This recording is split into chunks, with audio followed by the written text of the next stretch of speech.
ഓം ശണ്ഡാകാരം ഭുജഗശീനം പത്മനാഭം സുരേശം വിശ്വാധാരം ഗഗനദർശം മേഘവർണം ശുഭാംഗം ലക്ഷ്മീകാന്തം കമലദീനം യോഗബിർധ്യാനഗമ്യം വന്ദേ വിഷ്ണും ഭവേകരം സർവലോകനാഥം.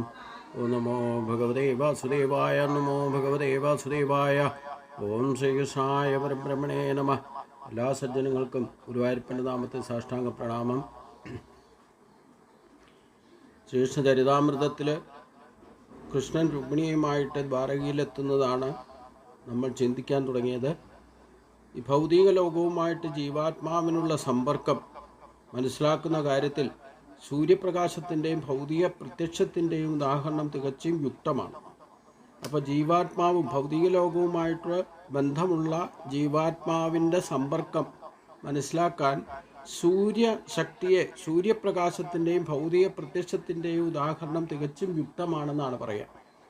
അതുകൊണ്ടാണ് ഈ സൂര്യനുമായിട്ട് ബന്ധപ്പെട്ട ഗായത്രി മന്ത്രത്തിൻ്റെ ശ്രേഷ്ഠതയും. കാരണം യഥാർത്ഥത്തിൽ ഇനി പ്രത്യക്ഷ ദൈവം കണ്ടാലേ എല്ലാവർക്കും വിശ്വാസമാകൂ എന്നുണ്ടെങ്കിൽ ഈ പ്രപഞ്ചത്തെ മുഴുവൻ നയിക്കാനുള്ള, ഇല്ലെങ്കിൽ ആ പ്രപഞ്ചത്തിൻ്റെ സൃഷ്ടിക്ക് ശേഷം, അതായത് അചഞ്ചലമായിരിക്കുന്ന ബ്രഹ്മത്തെ ചലനാത്മകമാകുമ്പോഴാണ് പ്രകൃതി ഗുണങ്ങളുടെ പ്രഭാവം അതിലുണ്ടാകുകയും അതിൽ നിന്നാണ് സൃഷ്ടിസ്ഥിതി ലയം എന്ന് പറയുന്ന അവസ്ഥാത്രയം സംഭവിക്കുന്നത്.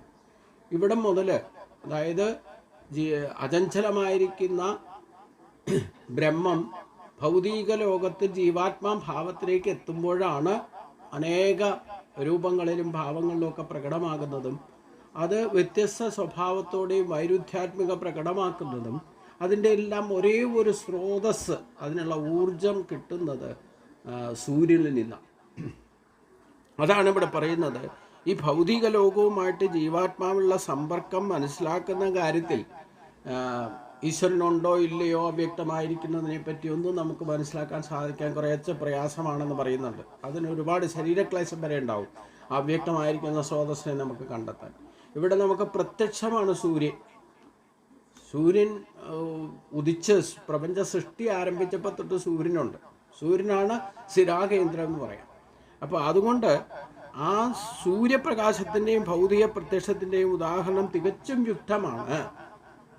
യുക്തിവാദികൾക്ക് പോലും സമ്മതിക്കാതിരിക്കാൻ സാധ്യത. സൂര്യനില്ല എന്ന് പറയാൻ പറ്റുമോ ആർക്കെങ്കിലും? സൂര്യൻ്റെ ശക്തിയില്ല എന്ന് പറയാൻ പറ്റും. സൂര്യനുണ്ടെന്ന് സമ്മതിച്ചാൽ പിന്നെ സൂര്യൻ്റെ ശക്തിയുമുണ്ട്. അപ്പം നമ്മുടെ ശരീരത്തിൻ്റെ ശക്തി പോലും ജീവോർജത്തെ നിലനിർത്തുന്നത് ഈ സൂര്യപ്രകാശത്തിൻ്റെ ശക്തിയാണ്. ഓരോ ജീവാത്മാവിനെയും ഈ ശരീരവുമായിട്ട് ബന്ധപ്പെടുത്തി നിലനിർത്തുന്നത് സൂര്യനാണെന്നർത്ഥം. അതിനെ ചലിപ്പിക്കുന്നതും സൗരോർജത്തിൻ്റെ പ്രഭാവം കൊണ്ടാണ് നമ്മുടെ ശരീരം പോലും പ്രവർത്തിക്കുന്നത്. അത് ഓരോ ജീവപ്രാണികളിലും അങ്ങനെയാണ് പ്രവർത്തിക്കുന്നത്. അപ്പം ഒരു മഴ പെയ്യണമെങ്കിലും കാറ്റടിക്കണമെങ്കിലും എല്ലാം എല്ലാത്തിൻ്റെ അടിസ്ഥാനപരമായിട്ട് സ്രോതസ് എന്ന് പറയുന്നത് സൂര്യനാണെന്നർത്ഥം.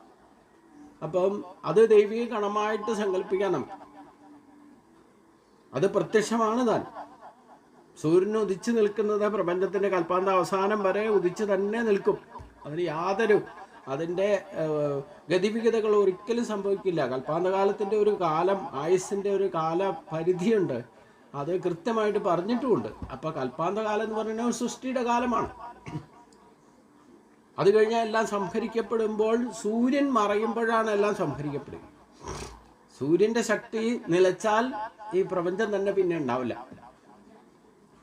അപ്പോൾ അതാണ് സൂര്യനെ യുക്തമായിട്ട് മനസ്സിലാക്കണം എന്ന് പറഞ്ഞതിൻ്റെ കാര്യം. അതുകൊണ്ടാണ് നമ്മുടെ ബുദ്ധി പോലും ഈ സൂര്യ ബുദ്ധിക്ക് അനുസരിച്ച് കൊണ്ട് പ്രചോദിപ്പിക്കണം എന്ന ഗായത്രി മന്ത്രം പോലും പറയുന്നത്. എല്ലാ മന്ത്രങ്ങളിലും എല്ലാ വേദങ്ങളിലും ഋഗ്വേദത്തിലെ കണ്ടെത്തിയിട്ടുള്ള ആ സൂര്യനെ പ്രസാദിപ്പിക്കുന്ന, അല്ലെ സൂര്യൻ്റെ ബുദ്ധി പ്രദാനം ചെയ്യണമെന്ന് പ്രാർത്ഥിക്കുന്ന മന്ത്രമാണ് ഗായത്രി മന്ത്രം. അതുകൊണ്ടാണ് ഗായത്രി മന്ത്രത്തിന് ഇത്രയധികം പ്രാധാന്യം നൽകാൻ കാരണവും.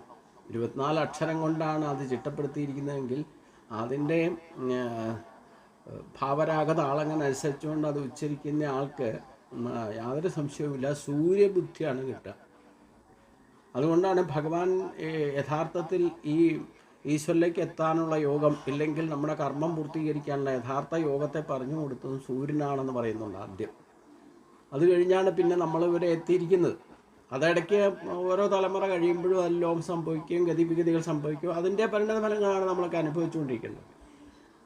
ആരെങ്കിലും ഉയർച്ചയിലേക്ക് എത്തുന്നുണ്ടെങ്കിൽ ആ സൂര്യബുദ്ധി സൂര്യൻ്റെ ശക്തി ഉപയോഗം സ്രോതസ്സ് നമ്മൾ മനസ്സിലാക്കിയിട്ട് അത് വേണ്ട വിധത്തിൽ ഉപയോഗിക്കാൻ തുടങ്ങിക്കഴിഞ്ഞാൽ അവർക്ക് അതനുസരിച്ചുള്ള ഉയർച്ച കിട്ടും.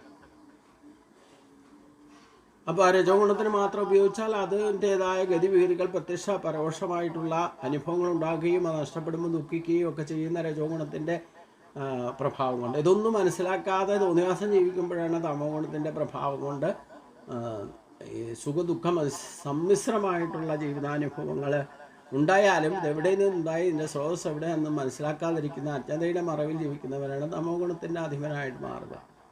അപ്പോൾ അതുകൊണ്ട് ഇതൊക്കെ മനസ്സിലാക്കാൻ വേണ്ടിയിട്ടുള്ള യഥാർത്ഥത്തിൽ സൂര്യബുദ്ധി നമ്മളിൽ പ്രവർത്തിക്കാൻ തുടങ്ങിക്കഴിഞ്ഞാൽ പിന്നെ അനായാസന ജീവിതം സാധ്യമാണെന്നാണ്. എത്ര കാലം ജീവിച്ചാലും അനായാസന ജീവിക്കാൻ സ്വയം ബുദ്ധിമുട്ടാതെ മറ്റൊരാളെ ബുദ്ധിമുട്ടിക്കാതെ ജീവിക്കാനുള്ള സ്രോതസ് സൂര്യനാണെന്നർത്ഥം. അപ്പോൾ സൂര്യൻ്റെ ശക്തി ശരിക്കും നമ്മുടെ ശരീരത്തിൽ ഭൗതികമായിട്ടുള്ള എല്ലാത്തിലും വേണ്ട വിധത്തിൽ അത് അതിൻ്റെ പ്രകരണങ്ങളിലെ അതിൻ്റെ ശക്തി കൊണ്ട് മറ്റ് ഗ്രഹങ്ങളുടെ പോലും ശക്തി സൂര്യപ്രകാശത്തിലേക്ക് വലിച്ചെടുത്തിട്ട് സൂര്യനാണ് ഇത് പ്രപഞ്ചത്തിലേക്കില്ലേ ഭൂമിയിലേക്ക് എത്തിക്കുന്നതെന്ന്. ആ സകല ജീവ പ്രാണികളിലും അത് പ്രവേശിച്ച് അത് പ്രവർത്തന ഊർജമായിട്ട് കർമ്മത്തിൻ്റെ സ്രോതസ്സായിട്ട് പ്രവർത്തിക്കുന്ന നമ്മുടെ ബുദ്ധിയുടെ പ്രചോദനം പോലും ആ സൂര്യ തേജസ്സിൽ നിന്നാണ് ഉണ്ടാകുന്നത്. അത് ശരിക്കും ഉപയോഗിക്കാൻ തുടങ്ങിക്കഴിഞ്ഞാൽ മേധാബുദ്ധി പ്രവർത്തിക്കാൻ തുടങ്ങും. ആ മേധാബുദ്ധിക്ക് വേണ്ടിയിട്ടുള്ള പ്രാർത്ഥനയാണ് ഗായത്രി മന്ത്രം. ധിയോ യോധ പ്രചോദയാൽ. സൂര്യൻ്റെ ബുദ്ധി എങ്ങനെയാണോ ഈ പ്രപഞ്ചത്തെ പരിപാലനത്തിൽ പങ്കെടുത്ത് പ്രവർത്തിക്കുന്നത്, കൃതകൃത്യമായിട്ട് പ്രവർത്തിക്കുന്നത്, അതേ ബുദ്ധി എനിക്കും പ്രദാനം ചെയ്യണമേ എന്നാണ് പ്രാർത്ഥിക്കുക. അങ്ങനെ ഓരോരുത്തരും ജപിച്ചാലോ ആ സൂര്യബുദ്ധിയാണ് ലഭിക്കുക. അതുകൊണ്ടാണ് സൂര്യ മന്ത്രമായിരിക്കുന്ന ഗായത്രി മന്ത്രം ശരിക്കും ഉപാസിക്കുന്നവർക്ക് അനായാസന ജീവിതം സാധ്യമാണെന്നർത്ഥം. അവർ ശരിക്കും ജീവിച്ചുകൊണ്ട് തന്നെ ജീവൻ മുക്ത ഭാവത്തിൽ ജീവിതം ജന്മസാഫല്യത്തിലെത്താൻ സാധിക്കും. അവരാണ് ശരിക്കും ദൈവിക സമ്പത്തിനെ ഉപയോഗിക്കാനും സാധിക്കുക. ആസുരീ സമ്പത്ത് എന്ന് പറയുന്ന ഭൗതിക ജീവിതത്തിൽ ഭൗതികമായിട്ടുള്ള നമ്മുടെ ശരീരം വരെ യഥാവിധി ആരോഗ്യത്തോടെ സംരക്ഷിക്കണമെങ്കിൽ ഗായത്രി ഉപാസന മാത്രം മതി. അത് വേണ്ട വിധത്തിൽ മനുഷ്യൻ മനസ്സിലാക്കാത്തതിന് ബ്രാഹ്മണർ പോലും മനസ്സിലാക്കുന്ന ഗായത്രി ഉപാസനയുടെ കേന്ദ്രം ബ്രാഹ്മണരാണ് എന്ന് പറയുന്നുണ്ട്. ബ്രാഹ്മണർ എല്ലാ ഗ്രഹങ്ങളിലും ശാസന വ്യവസ്ഥയിൽ പോലും നിത്യമായിട്ട് ഇത്ര ഗായത്രി ജപിക്കണം എന്നൊക്കെ ഉണ്ട്. പക്ഷെ എത്ര പേരാ ജപിക്കുക? കാരണം ബ്രാഹ്മണർക്ക് സൂര്യബുദ്ധി ലഭിച്ചാലാണ് മറ്റുള്ളവരുടെ മാർഗദർശനം കൊടുക്കാനും പഠിക്കാനും പഠിപ്പിക്കാനുമുള്ള ആ ഉത്തരവാദിത്വം ബ്രാഹ്മണർക്കാണ്. ആ ബുദ്ധി ലഭിക്കണമെങ്കിൽ പഠിക്കുകയും വേണം, പഠിപ്പിക്കുകയും വേണം. അതിനുള്ള ബുദ്ധി ലഭിക്കണമെങ്കിൽ സൂര്യബുദ്ധി ആർജിക്കണം എന്നാണ് പറയും. ആ സൂര്യബുദ്ധി ആർജിക്കാനുള്ള ഏറ്റവും ശ്രേഷ്ഠമായ മന്ത്രമാണ് ഗായത്രി മന്ത്രം. അപ്പോൾ ഗായത്രി ഉപാസിക്കാൻ പറയുന്നുണ്ട് ബ്രാഹ്മണർക്ക്. നിത്യനൈമിത്യ കർമ്മത്തിൽ ഏറ്റവും പ്രധാനപ്പെട്ടതാണ് ഗായത്രി ഉപാസന എന്ന് പറയുന്നത്. അത് ചെയ്യുന്നവർക്ക് ശരിക്കും ഈ പറയുന്ന ശാസ്ത്രങ്ങളെല്ലാം പഠിക്കാനും പഠിപ്പിക്കാനുമുള്ള മേധാബുദ്ധി, ഗുണദോഷങ്ങളെ തിരിച്ചറിഞ്ഞുകൊണ്ട് അത് വേണ്ട വിധത്തിൽ മറ്റുള്ളവർക്ക് പോലും ക്ഷത്രിയർക്കോ വൈശ്യർക്കോ ശൂദ്രർക്കോ പറഞ്ഞു കൊടുക്കാനുള്ള യോഗ്യത ബ്രാഹ്മണർക്ക് നേടണമെങ്കിൽ ഈ ഗായത്രി മന്ത്ര ഉപാസന കൂടിയേ കഴിയൂ എന്നുകൂടി സൂചിപ്പിക്കുന്നു. അതാണ് ഇവിടെ സൂചിപ്പിക്കുക. പ്രഭാതത്തിൽ സൂര്യോദയമുണ്ട്, ഇതൊക്കെ നമുക്ക് പ്രത്യേകമായിട്ട് അറിയാം. അതുകൊണ്ട് തുടർന്ന് ക്രമേണ ചൂട്, വെളിച്ചം പകൽ മുഴുവൻ വ്യാപിക്കുന്നു. ഭൗതികമായ രൂപങ്ങൾക്കും ആകൃതികൾക്കും എല്ലാവിധ ഭൗതിക ഉൽപ്പന്നങ്ങൾക്കും കാരണം സൂര്യനാണ്. ഭൗതിക മൂലകങ്ങളുടെ വിയോജനങ്ങൾ സംഭവിക്കുന്നതും സൂര്യൻ മൂലമാണ്. എന്നാൽ സൂര്യ അസ്തമയത്തോടെ ഈ പ്രത്യക്ഷത്തിന് ഒരിടത്ത് നിന്ന് മറ്റൊരിടത്തേക്ക് മാറ്റം സംഭവിക്കുന്നു. സൂര്യൻ പൂർവാർദ്ധഗോളത്തിൽ നിന്ന് പശ്ചിമാർദ്ധഗോളത്തിലേക്ക് കടക്കുമ്പോൾ സൂര്യന് പ്രകാശവുമായുള്ള പ്രവർത്തനത്തിൻ്റെ ഫലം പൂർവാർദ്ധഗോളത്തിൽ നിലനിൽക്കുന്നു. എന്നാൽ സൂര്യപ്രകാശം അപ്പോഴും പശ്ചിമ അർദ്ധഗോളത്തിൽ നിലനിൽക്കുകയും ചെയ്യും. എന്നാൽ സൂര്യപ്രകാശം അപ്പോഴും പശ്ചിമാർദ്ധഗോളത്തിൽ ദൃശ്യമാണ് താനും. അതേപോലെ ഒരു നിശ്ചിത പരിതസ്ഥിതിയിൽ ജീവാത്മാവ് വിവിധ ശരീരങ്ങളും വിഭിന്ന ശാരീരിക ബന്ധങ്ങളും സ്വീകരിക്കുകയോ ഉൽപ്പാദിപ്പിക്കുകയോ ചെയ്യുന്നു. എന്നാൽ താൽക്കാല ശരീരം ഉപേക്ഷിച്ച് പുതിയ ഒന്ന് സ്വീകരിക്കുന്നതോടെ ആൾക്ക് പഴയ ശരീരവുമായിട്ടുള്ള ബന്ധം അവസാനിക്കുന്നു. അതേപോലെ തന്നെ പിന്നീട് സ്വീകരിക്കുന്ന ശരീരവുമായിട്ട് ജീവാത്മാവിന് ഒരു ഇടപാടും ഉണ്ടാവില്ല. ശാരീരിക മാലിന്യങ്ങളുമായുള്ള സമ്പർക്കത്തിൽ നിന്ന് അയാൾ സദാ മുക്തനായിത്തീരും. അതിനാൽ ചന്ദ്രൻ്റെ വൃത്തിക്ഷയങ്ങൾക്കനുസരിച്ച് ചന്ദ്രനുമായിട്ട് ഒരു ബന്ധവും ഇല്ലാത്തതുപോലെ ശരീരത്തിൻ്റെ ആവിർഭാവത്തിന്, തിരോധാനത്തിന് ജീവാത്മാവ് ഒരു ബന്ധവും ഇല്ലെന്നാണ് അനുമാനിക്കേണ്ടത്.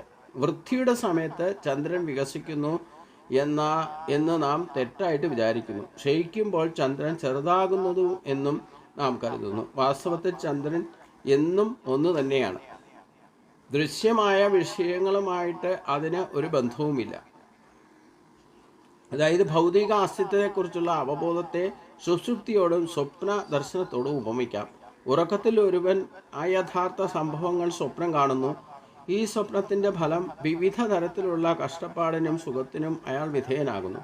ഇതേപോലെ ഒരു വ്യക്തി ഭൗതിക അവബോധത്തിൽ സ്വപ്നാവസ്ഥയിലായിരിക്കുമ്പോൾ ഒരു ശരീരം സ്വീകരിച്ചതിൻ്റെ ഫലങ്ങൾ അനുഭവിക്കുന്നു. വീണ്ടും ഭൗതികത്വത്തിൽ അത് ഉപേക്ഷിച്ചതിൻ്റെ ഫലങ്ങളും. ഈ ഭൗതിക ബോധത്തിന് നേർവിപരീതമാണ് കൃഷ്ണ അവബോധം.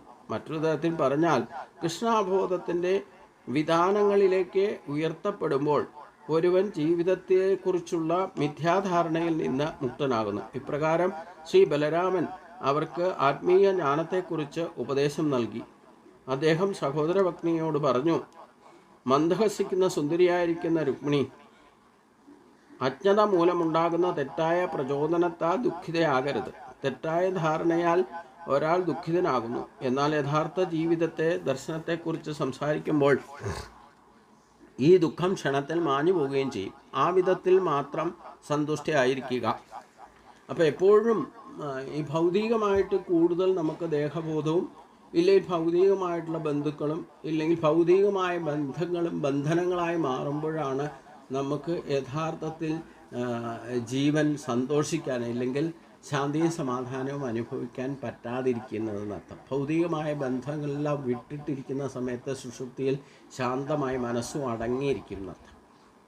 ഈ ഒരു അവസ്ഥ ജീവിച്ചിരിക്കുമ്പോൾ, ഉണർന്നിരിക്കുമ്പോൾ തന്നെ നമ്മൾ ഉണ്ടാകണം. അപ്പോഴാണ് നമുക്ക് ജീവിതം ആസ്വദിക്കാൻ സാധിക്കുകയുള്ളൂ എന്നർത്ഥം. ഇല്ലെങ്കിൽ ഗതിവിധികൾ സംഭവിച്ചുകൊണ്ടിരിക്കും.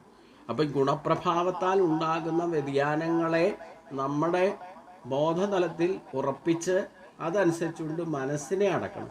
മനസ്സാണ് ഈ സുഖദുഃഖങ്ങളുടെ അനുഭവം നമ്മളെ അനുഭവിപ്പിക്കുന്നത്.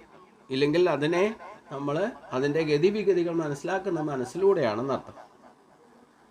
ഇവിടെ സൂര്യനാണ് എല്ലാത്തിനും സ്രോതസ് എന്ന് പറഞ്ഞു. എന്നാൽ പകലും രാത്രിയും ഉണ്ടാകുന്നത് സൂര്യൻ്റെ കുഴപ്പം കൊണ്ടാണ്. സൂര്യൻ അതേ സ്ഥിതിയിൽ തന്നെ നിലനിൽക്കുന്നത്. പക്ഷേ സൂര്യൻ സ്വയം പ്രദക്ഷിണം വയ്ക്കുകയും ചെയ്യും. അതിന് സ്വയം കറങ്ങിക്കൊണ്ടായിരിക്കുന്നത്. അതോടൊപ്പം തന്നെ അതിനെ ചുറ്റിപ്പറ്റി നിൽക്കുന്ന എല്ലാ ഗ്രഹങ്ങളും സ്വയം കറങ്ങുകയും ചെയ്യും, സൂര്യനെ പ്രദക്ഷിണം വയ്ക്കുകയും ചെയ്യും. അപ്പോൾ ഒരു സൈഡിലുള്ളവർക്ക് സൂര്യൻ മറഞ്ഞു പോകുന്നതാണ് ചെയ്യുന്നത്.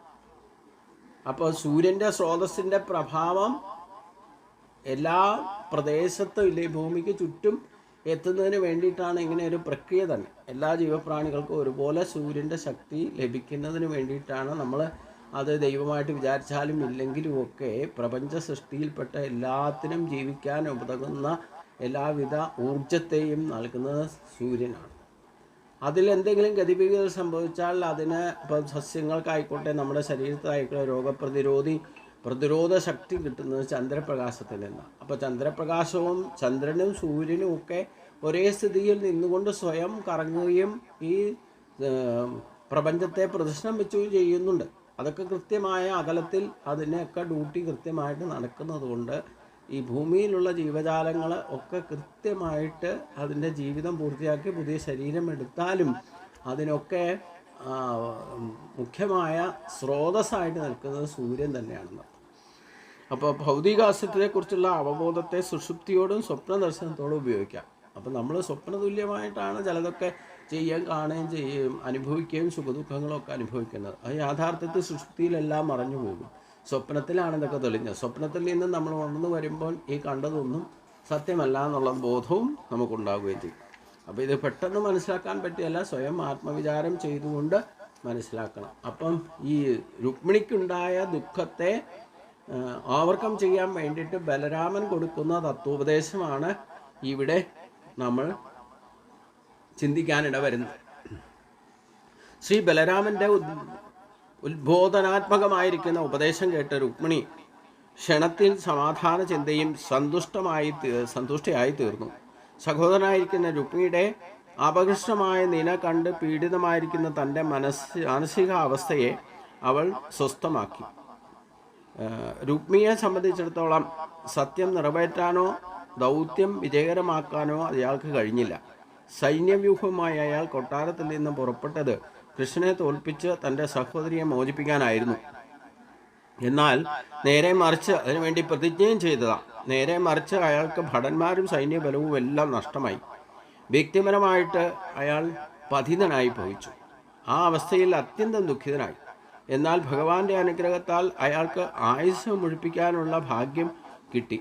ഒരു ക്ഷത്രിയനാകയാൽ കൃഷ്ണനെ വധിച്ച സഹോദരിയെ വീണ്ടെടുക്കാതെ തലസ്ഥാനമായ നഗരിയായിരിക്കുന്ന കുണ്ടിനത്തിൽ കാലുകുത്തുകയില്ലെന്ന് തൻ്റെ ശബ്ദത്തെക്കുറിച്ച് അയാൾ ഓർത്തു. എന്നാൽ പറഞ്ഞതൊന്നും നേടാൻ അയാൾക്ക് കഴിഞ്ഞതുമില്ല. ആ ദേഷ്യത്തിൽ തൽസ്ഥാന നഗരിയിലേക്ക് മടങ്ങുന്നില്ലെന്ന് തന്നെ അയാൾ തീരുമാനിച്ചു. അതിനാൽ ഭോജ കടം എന്ന ഗ്രാമത്തിൽ ഒരു ചെറിയ കുടില് കെട്ടി ശിഷ്ടജീവിതം അവിടെ താമസം തുടങ്ങി. ദ്വാരകാനിവാസികൾ വിശേഷ വസ്ത്രങ്ങളും ആഭരണങ്ങളും അണിഞ്ഞു. ഓരോരുത്തരും താന്താങ്ങളുടെ കഴിവിനനുസരണമായിക്കൊണ്ട് വധൂവരന്മാർക്ക് പാരിതോഷികങ്ങൾ നൽകി. ദ്വാരകയിലെ ഓരോ വീടും കൊടിതോരണങ്ങൾ കൊണ്ടും പുഷ്പങ്ങൾ കൊണ്ടും അലങ്കൃതമാക്കി. എല്ലാ വീട്ടിലും ഈ അവസരത്തിനായിക്കൊണ്ട് മാത്രം ഒരു പ്രത്യേക കവാടം തയ്യാറാക്കിയിരുന്നു. കവാടത്തിൻ്റെ ഇരുവശത്തും ജലം നിറച്ച ജലപാത്രങ്ങൾ വച്ചിരുന്നു. ഒന്നാന്തരം സുഗന്ധ വസ്തുക്കൾ കത്തിച്ച് നഗരം മുഴുവനും സുരഭിലമാക്കി തീർത്തു. ആയിരക്കണക്കിന് വിളക്കുകൾ തൂക്കി എല്ലാ വീടുകളിലും രാത്രിയിൽ ദീപാലങ്കാരങ്ങളുമുണ്ടായിരുന്നു. അതായത് ശ്രീകൃഷ്ണൻ രുക്മിണിയെ കൊണ്ട് ദ്വാരകയിലേക്ക് പ്രവേശിക്കുമ്പോൾ അവിടുത്തെ യദുവംശം മുഴുവൻ ഇവരെ സ്വീകരിക്കാനുള്ള എല്ലാവിധ ഒരുക്കങ്ങളും തയ്യാറാക്കിയിരുന്നു എന്നർത്ഥം. രുക്മിണിയുമായുള്ള ഭഗവാൻ കൃഷ്ണൻ്റെ വിവാഹാവസരത്തിൽ നഗരം മുഴുവൻ ആഹ്ലാദഭരിതരായി കാണപ്പെട്ടു. എങ്ങും കുലവാഴകൾ, കമുകുമരങ്ങൾ എന്നിവ കൊണ്ടുള്ള അലങ്കാരങ്ങൾ. വാഴയും കമുകും സന്തോഷകരമായിരിക്കുന്ന ചടങ്ങുകളിൽ മംഗളോദയമായിട്ടാണ് അലങ്കരിക്കപ്പെടുന്നത്. ഗജവീരന്മാരുടെ ഒരു സംഘം തന്നെ ഉണ്ടായിരുന്നു അവരെ സ്വീകരിക്കുന്നതിന്. ഓരോന്നിൻ്റെയും പുറത്ത് സുഹൃത് രാജ്യങ്ങളുടെ രാജാക്കന്മാരും ചെറിയ വൃക്ഷങ്ങളും ചെടികളും കാണുമ്പോൾ ഉത്സാഹപൂർണ്ണമായിരിക്കുന്ന ചാബല്യം നിമിത്തം അവ പറിച്ചെടുത്ത് തലങ്ങും വിലങ്ങും എറിയുന്നത് ആനകളുടെ ശീലമാണ്. അവിടെ കൂടിയിരുന്ന ആനകളും കുലവാഴകളും കമുകുകളും പറിച്ച് അവിടെ എങ്ങും നിരത്തി ഇട്ടു. എന്നാൽ ഇത്തരം ഉന്മത്തമായിരിക്കുന്ന പ്രവൃത്തികൾ ഉണ്ടായിരുന്നിട്ടും നഗരം വളരെ മനോഹരങ്ങളായിരുന്നു. ഇപ്രകാരം വളരെ അലങ്കരിക്കപ്പെട്ട ദ്വാരകാപുരിയിലേക്ക് ഭഗവാൻ രുക്മിണിയോടൊപ്പം പ്രവേശിച്ചു. ഇതിൻ്റെ അടുത്ത ഭാഗം നമുക്ക് അടുത്ത ദിവസം ചിന്തിക്കാം. എല്ലാവർക്കും നമസ്കാരം.